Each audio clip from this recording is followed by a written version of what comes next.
In today's video, I'm going to show you how to upload YouTube Short from your computer. So open your browser and go to YouTube. Make sure you are logging into a channel where you want to upload short.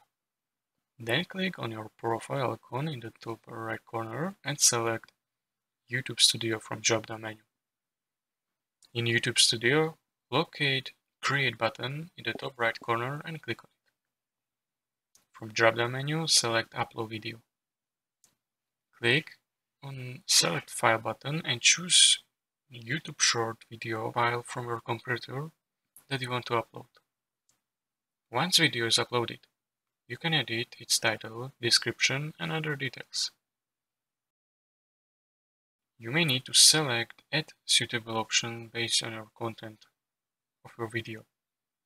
Additionally, you can add related video to your YouTube Short, allowing viewers to navigate to long-form content from your channel.